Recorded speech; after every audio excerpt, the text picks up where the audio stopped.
कथेचं नाव पायगुण. लेखक कल्लापा ज्योतिबा पाटील. उगवतीला तांबडं फुटायला लागलं. बाहेर पाखरांची किलबिल सुरू होती. कावळ्याचं करकरणं आणि कोकिळची कुहूकुहू सुरू होती. आता निसर्गात वसंत अवतरला होता. उन्हाळ्याच्या या दिवसात पहाटेच्या गारव्यानं सकाळ आल्हादायक वाटत होती. घरात आईनं चुलीला जाळ करून चुलीवर तोंड धुवायला पाणी तापत ठेवलेलं. 1.5 वर्षाचं मोरी गाईचं वासरू सोन्या हे आईसाठी वरीच होत आलं.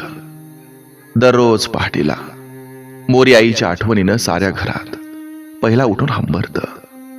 त्याच्या हंबरण्यानं बाबा उठून गोठ्यात जातात आणि त्याच्या पाठीवरून हात फिरवतात. मगच गुरामागचं शेण ओढून गवत काढी घालतात. आजही बाबांनी रोजच्यासारखं गुरामागचं शेण ओढलं. त्याच्यामुळं गवत काढी टाकली.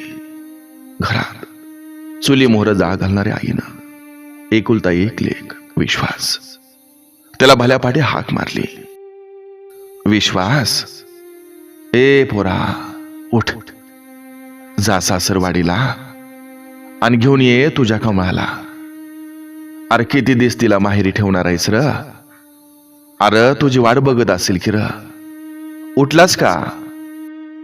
बायकोच्या आठवणीनं आणि उन्हाळ्याच्या उसाईनं रातभर मासळीसारखा अंथरुणावर तळमळून पहाटेच्या गार हवेनं साखर झोपेत असलेल्या विश्वासला आई स्वप्नातच हाक मारते की काय असं वाटून पडून होता.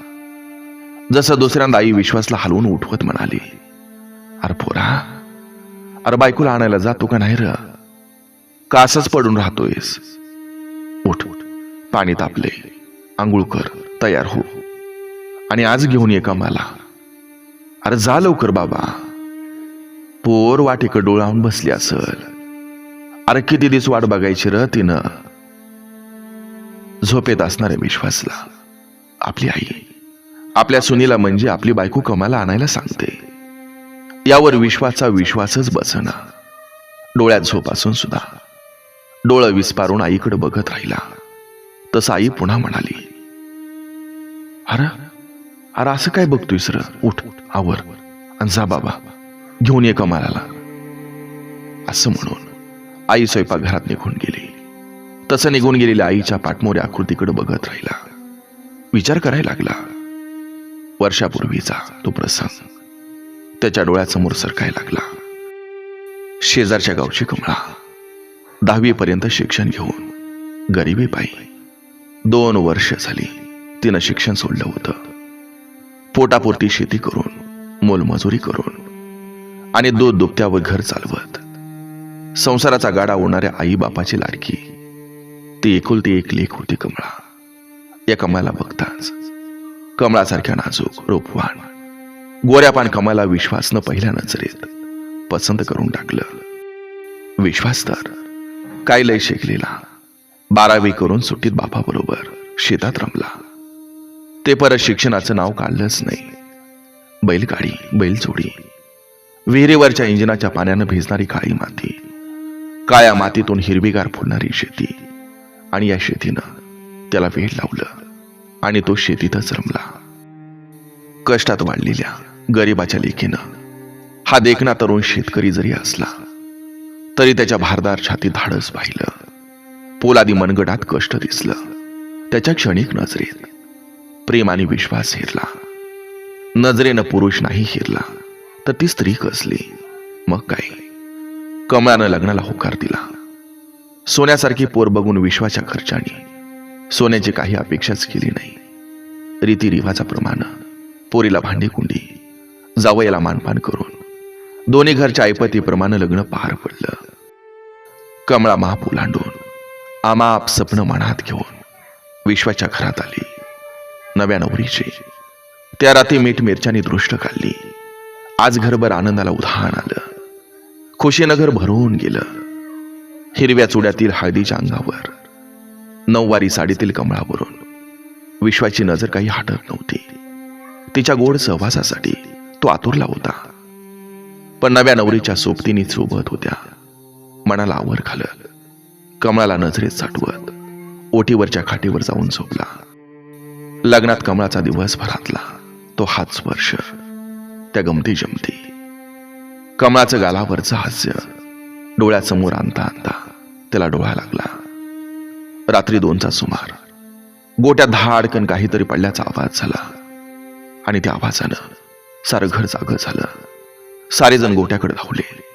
पाहतात तर काय, मोरी गाय उभ्यानं गोठ्यात कोसळली होती.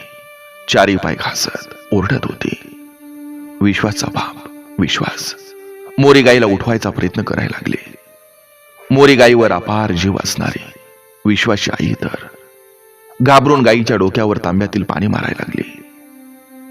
तसं बाबा म्हणाले, हे पोरा जा, पटकन जा, डॉक्टरला बोलवून घेऊन ये, जा. मध्यरात्री विश्वास मोटारसायकलवरून शेजारच्या गावी गेला. तर तो गुरांचा डॉक्टर सासरवाडीला गेलेला. रिकाम्या हाती विश्वास घरी परतला. या सगळ्या गोंधळात पहाट झाली. दिवस उगवायच्या वेळेला मोरी गाईनं तळमळून तडफडून आपला प्राण सोडला. रंगानं तांबूस असणारी, दुधानं घरचं गोकुळ केलेली घरच्या गाईची मोरी गाय केली. साऱ्यांना दुःखात ढकलून गेली. अखंड दूध देणारी मोरी गाय विश्वाच्या आईच्या डोळ्यांना अश्रूंची अखंड धार लावून गेली. आपण काल या उमऱ्यात पाय ठेवला आणि आज मोरी गाय गेली असं वाटून काल आनंद घेऊन आलेली कमळा आज मनातून खूप दुःखी झाली. अश्रूभऱ्या नयनांनी आणि दुःखी मनाने साऱ्याने मोरी गायला माती आड केली. दुःखाचा डोंगर कोसळलेल्या घरात सारे गप्प झाले. विश्वाच्या आईच्या मनात दुःखाबरोबर एक खदखद बाहेर उफाळून ओठावर आली. तसं तापलेल्या भर दुपारी घरातील साऱ्यांसमोर विश्वासची आई विश्वासला नव्या सुनेकडे पाठमोरी होऊन म्हणाली, ए पोरा विश्वास, आज नव्या नवरीचा परतावण्याचा दिवस आहे. आज तिला माहेरी सोडून ये, जा. मोरी गाईच्या आठवणीनं खिन्न झालेला विश्वास म्हणाला, ए आई, अगं आज मोरी गाई गेली. आपण सारे दुःखात आहे.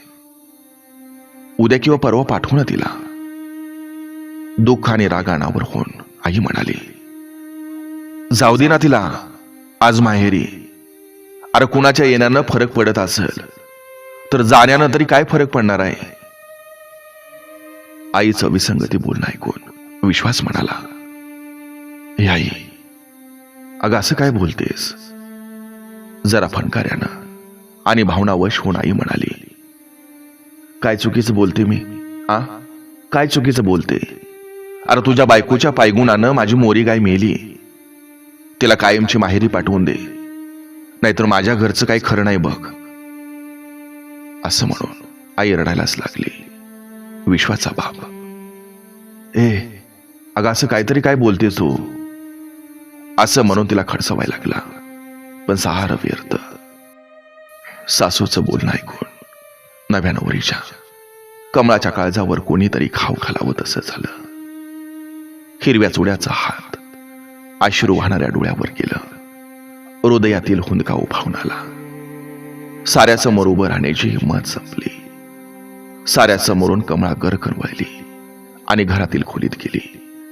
तिच्या मागं तिच्या सोबत आलेल्या मैत्रिणी गेल्या. तिची समजूत घालायला लागल्या. पण कमळ काही उमले ना. सायंकाळ झाली. गार वाऱ्याची एक झुळूक आली. विश्वास कमळाजवळ गेला. तिची समजूत घालायला लागला. ऐक ना कमळा, माझी आई जरा जुने विचारायचे, जुन्या वळणाचे. तिचं काही मनावर घेऊ नको तो. हे बघ, आज रिवाजानुसार आपलं परतावणं झालं पाहिजे. नको काळजी करू, मी आहे ना.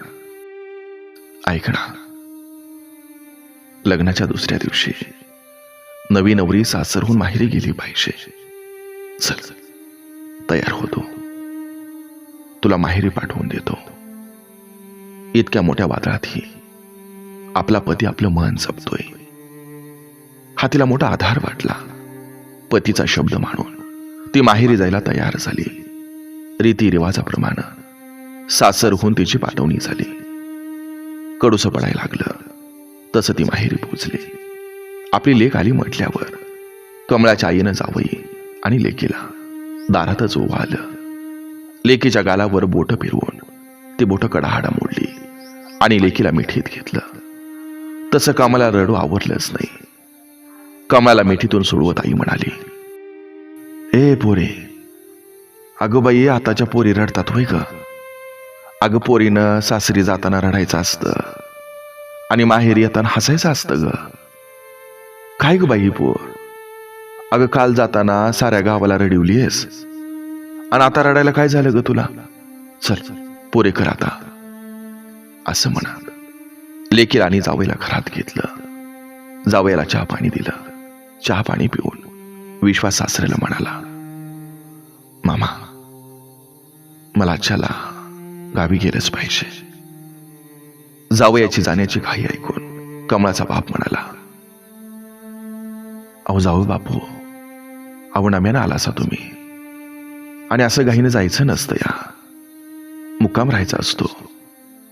थोडं नाराज होऊन विश्वास म्हणाला, मामा, आज काय मला मुक्कामी राहायची गळ घालू नका. मला गावी गेलंच पाहिजे. कमळा, मी येऊन तुला घेऊन जाईन. मी येतो. असं बोलून निरोप घेत निघून आला. विश्वास निघून जाताच थोड्या वेळानं कमळाच्या सोबत गेलेल्या मैत्रिणींनी तो रात्री घडलेला प्रसंग, सकाळी झालेली हकीकत कमळाच्या आई बापाला सांगितली. तसं कमळाची आई गप्प ऐकायला लागली. भरल्या डोळ्यातील टिप पुसत लेकीकडे बघत आई म्हणाली, हे बघ पोरी, बाईच्या जन्माला हे सारं ठरलेलं असतं या. वाईट वाटून घेऊ नगस. तुला माहिती नाही, बाईचा जन्मच मुळात शापित असतोय बघ. यावर हिमतीनं पाय ठेवून उभं राहायला शिक. शांत हो, थोडं धीर धर. काळाबरोबर हळूहळू सारं बदलतं. रडू नकस. मी आहे ना सोबत तुझ्या. रडू नकस. आई पोरीला धीर देत होती. आई ही आपल्या बाळाला आपलं दूध पाजून लहानाचं मोठं करते आणि मोठेपणी उपदेशाचं डोस पाजून जगायला शिकवते. महिना 2-3 महिना गेलं. कमळाची सासू कमळाला आणायचं नाव काढतच नव्हती. कमळाचा पायगुण चांगला नव्हता. त्यामुळे लग्नाच्या पहिल्याच रात्री माझी मोरी काय केली या अंधविश्वासानं तिला पछाडलं होतं. सासूचं बोल कमळाच्या गावी कमळाच्या कानावर येत होतं. मनानं खचलेली, दुःखानं पिसलेली, तनानं खंगलेली गोरीपान कमळा ही काळवंडली होती. नवी नवेली नवरी पती विश्वास आपल्याला घेऊन जायला येईल या आशेनं नुसती वाटेकडे डोळं लावून होती. आता वर्ष होत आलं. वाटेकडे डोळं लावून डोळं थकलं होतं. मात्र विश्वास कमळाला सोडून जाताना त्याच्या डोळ्यात तिनं त्याचं प्रेम हेरलं होतं. त्यामुळे तिचं मन तिला म्हणायचं, होय, तुझा विश्वास तुला न्यायला येणार. तुला वाट पाहावी लागेल. तो तुझ्यावर खूप प्रेम करतोय. तो तुझ्या वाचून राहू नाही शकत. तो तुझाच आहे. तू त्याला खूप आवडतेस. तुझ्याशिवाय त्याच्या हृदयात कोणालाही स्थान नाही. आणि इतकंच काय, तो तुझ्याशिवाय जगूही शकणार नाही. आणि लगेच तिचं दुसरं मन तिला डिवचायचं, म्हणायचं, अगं कमळा, मग तो तुला न्यायला का येत नाही? तो तुला विसरत असेल आणि तो सुद्धा ना पायगुण यावर विश्वास ठेवत असेल. हा बघ, तू साधी भोळी नुसती वाट पाहत बसशील. अगं आईच्या मायेत आणि आईच्या अंधविश्वासात गुरफटलेल्या विश्वासवर कसा ग तो विश्वास ठेवतेस? आणि मग यावर तिचं पहिलं मन तिला दिलासा द्यायचं, धीर देत म्हणायचं, नाही, त्यानं तुला न्यायला येतो म्हटलंय. तो तुला न्यायला येणार. होय, तू शिकलेला आहे. त्यानं तुला वरलंय, स्वीकारलंय. त्याच्या नजरेत तू प्रेम पाहिलेस ना. मग तो तुला नक्की न्यायला येणार. मन हे मनाची समजूत काढतं. मन मनाला जगण्याची उभारी देतं. आपला पती आपल्याला न्यायला येणार या अंतर्मनातील विश्वासावर आणि आशेवर दिवस ढकलता ढकलता वर्ष होत आलं होतं. तिकडं विश्वास कमळाच्या आठवणी वाचून दिवस काय क्षण घालवत नव्हता. एखादा असला तरी लग्नातील अल्बम काढून कमळाच्या फोटोकडे बघत राहायचा. कमळासाठी त्याचा जीव टांगणीला लागला होता, पण आईच्या माईनं बांधला गेला होता. आईच्या धाकानं कैद होता. आई पायघोण या अंधविश्वासावर अडकले हे समजून तो तिला त्यातून सोडवण्याचा प्रयत्न करत होता, पण काही उपयोग होत नव्हता. तो फक्त कमळासाठी सुरत होता. माणूस अंधविश्वास आणि अंधश्रद्धेच्या आहारी गेला की त्याला कोणती शक्ती सोडवू शकत नाही, आणि सोडवली तर तिची आत्मशक्ती सोडवू शकते. आणि पुढे तसंच झालं. विश्वाची लहान बहीण लता सौंदर्यानं भरलेली, शिक्षणानं सुज्ञ झालेली, साऱ्याच्या नजरेत ती आता लग्नाला आलेली. एका पाठोपाठ एक स्थळ तिला येत होतं. शेजारच्या गावचा शेतकऱ्याचा मुलगा राजाराम सरकारी नोकरीत 4 वर्षापूर्वी लागला होता. त्यानं लताला पाहताक्षणी पसंत केलं. स्वार्थी आणि धावत्या काळात कोण कोणासाठी थांबायला आणि विचार करायला कुणाला वेळ नाही. कमळ आणि विश्वास यांचा, त्यांच्या मनाचा विचार कोणी करत नव्हतं का? तर पायकोण हा अंधविश्वास आडवा येत होता. लताच्या शुभ कार्यात कमळाला घरी आणावं यावर कोणी साधी चर्चाही केली नाही. याबाबत सारी जिथल्या तिथं गप्प शांत होते. विश्वास मात्र कमळासाठी आतून तळमळत होता. मात्र आई पुढे काही बोलता येत नव्हतं. बहिणीच्या मंगल कार्यात व्यत्यय नकोय. तिच्या लग्नानंतर या विषयाला हात घालूया, यातून वेळच मार्ग काढेल. आपण संयम पाळायचा. या लग्नानंतर कमळाची उणीव आईला नक्की भासेल. कोणी नाही आणलं तर मी कमळाला जाऊन आणीन असा मनाशी ठाम निर्णय करून बहीण लताचं लग्न त्यानं मोठ्या थाटामाटात पार पाडलं. लता दिल्या घरी गेली. लता माप ओलांडून पती राजारामच्या घरात अमाप स्वप्न घेऊन गेली. नव्या नवरीची रात्री मीठ मिरच्याने दृष्ट काढली. घरभर आनंदाला उधाण आलं. सारे खुशीत होते. राजारामची नजर लतावरून हटत नव्हती. तो तिच्या सहवासासाठी आतुरला होता. पण नव्या नवरीच्या सोबतीने सोबत होत्या. मनाला आवर घालत, लताला नजरेत साठवत खोलीतल्या पलंगावर तो पडून होता. लग्नात लताचा तो दिवसभरातला हाताचा स्पर्श, त्या गमती जमती तो डोळ्यासमोर आणत त्याला डोळा लागला. मध्यरात्र झाली. राजारामच्या गोठ्यात धाडकन काहीतरी पडल्याचा आवाज झाला.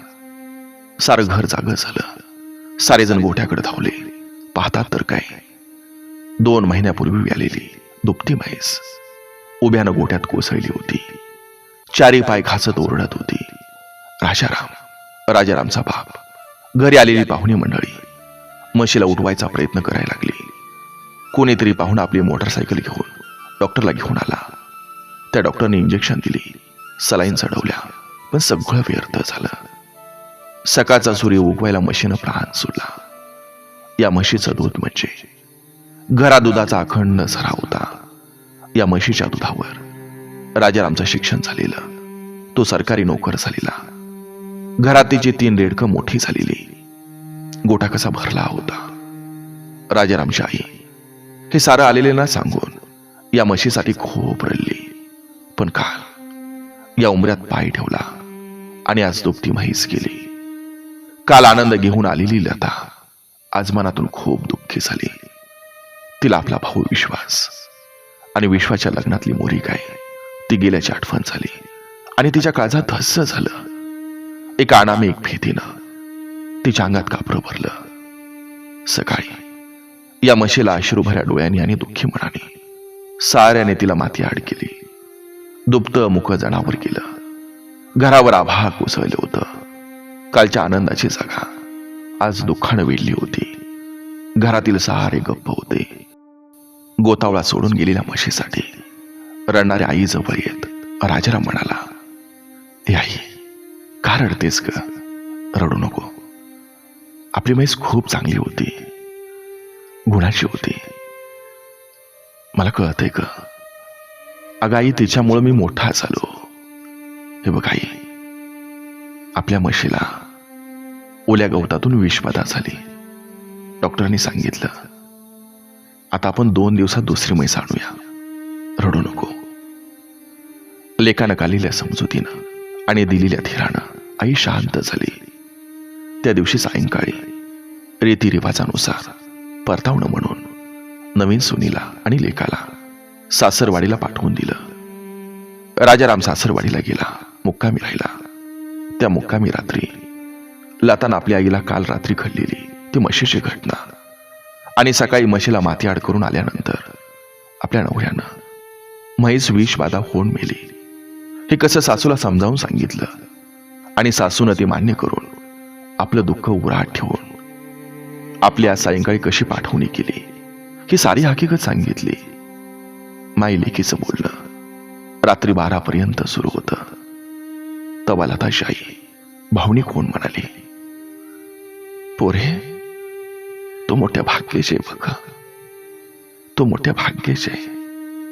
तुला तुझी सासू नव्हे, ती आईच भेटली बघ, आईच भेटली. मोठ्या आश्चर्यानं लता म्हणाली, ए आई, असं का ग म्हणतेस तू माझी आई आहेस.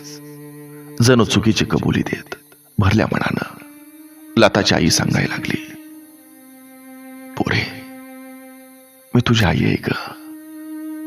विश्वाची बायको कमळा, कमळाची मी सासू झाले. सासूपणानं वागले, पण तुझ्या सासूसारखं आई पण होणं त्यावेळी मला सुचलंच नाही ग, नाही सुचलं. आईला आता खूप पश्चाताप झालाय असं समजून लता म्हणाली, आई, हे बघ, त्यावेळी ना मोरी गाईवरील तू प्रेमापोटी तू तशी वागलीस, पण आता सोडून दे. दादाला सासरवाडीला पाठवून दे आणि वहिनीला मानानं घरी आणायला सांग तू.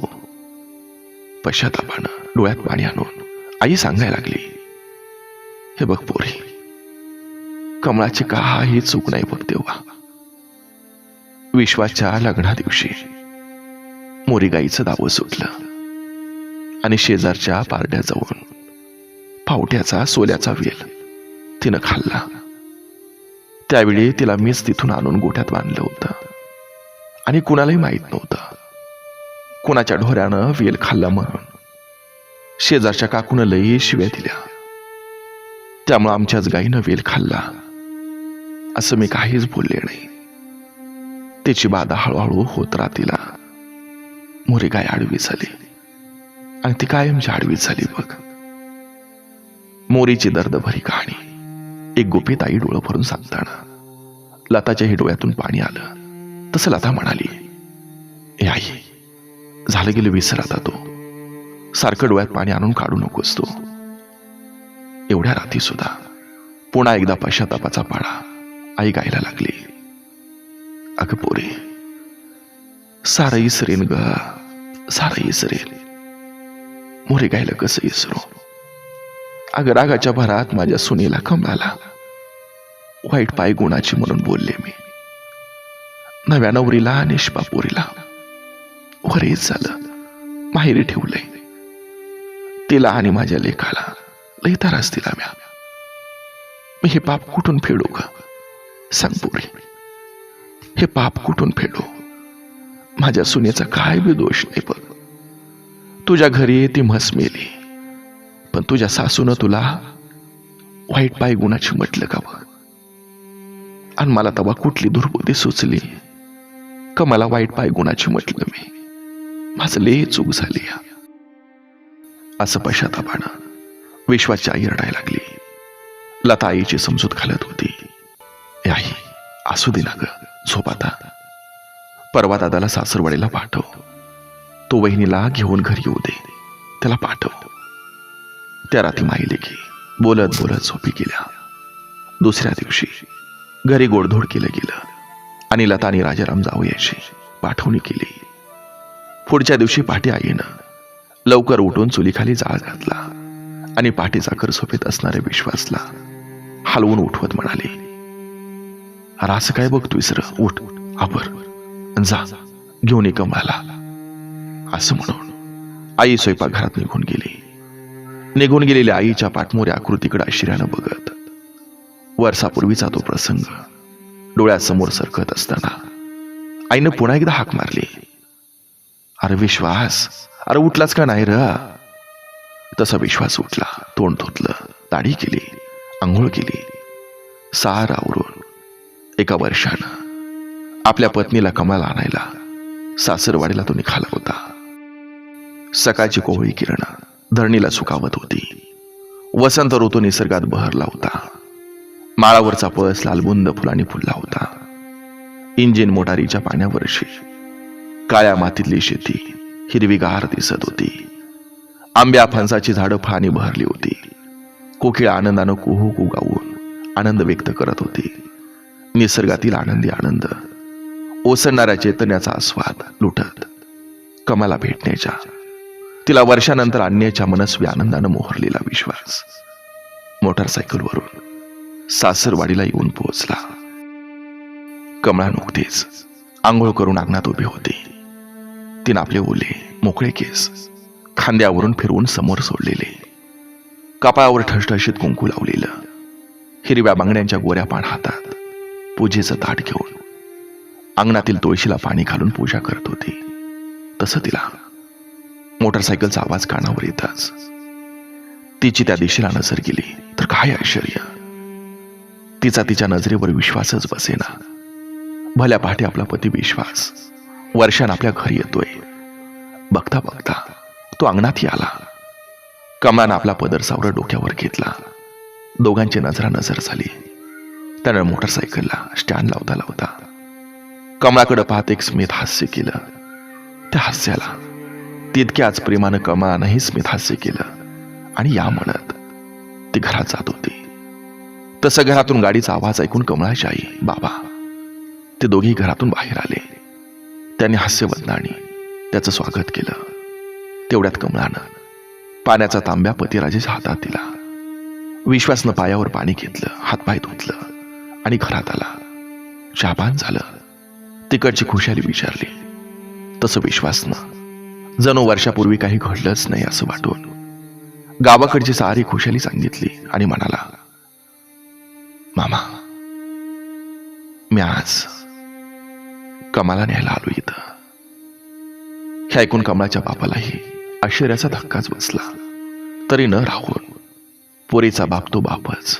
तो म्हणाला, जावई बापू एक विचारू, एका वर्षानं कसं काय कमळाला न्यावंसं वाटतं तुम्हाला?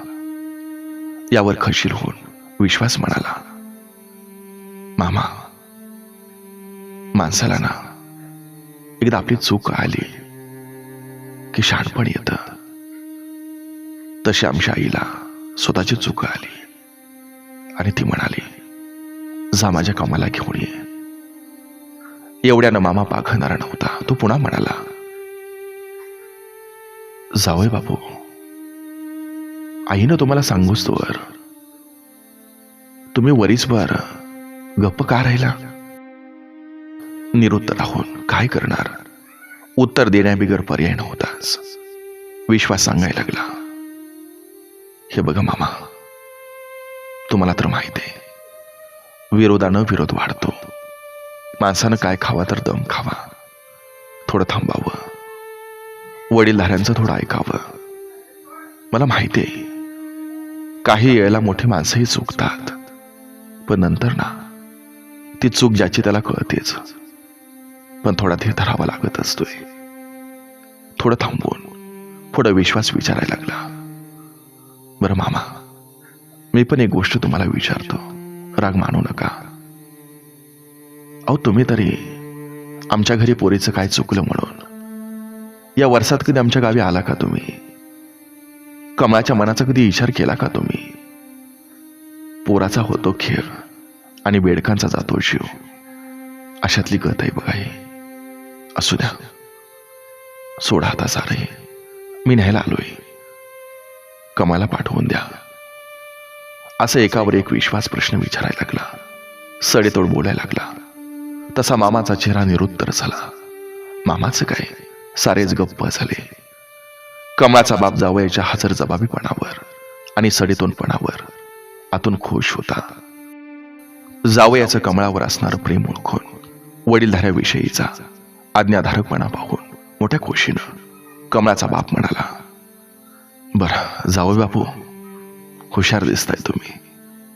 तुमचं माणूस, तुमची बायको तुम्ही घरी घेऊन जा, सुखानं संसार करा. बरे बघा, याच्या येळी चुकीला चूक म्हणा, उत्तर हुडका. अहो कष्टानं नशीब बदलता येतं, दव्यानं रोग बारा करता येतो. अहो ठेवायच्या गोष्टीवर विश्वास ठेवा, अंधविश्वास ठेवू नका. आपलं माणूस म्हणून हे सारं सांगतोया, राग धरू नकासा.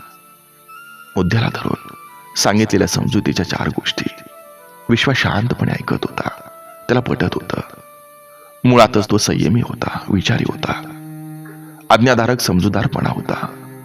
म्हणून तो वर्षभरात अविचारी वागला नव्हता. आज तो कमळा न्यायला आला होता. कमळा आणि कमळाच्या आईनं मोठ्या लगबगीनं जावयासाठी पुरणपोळ्याचं जेवण तयार केलं. साऱ्याची जेवणं झाली.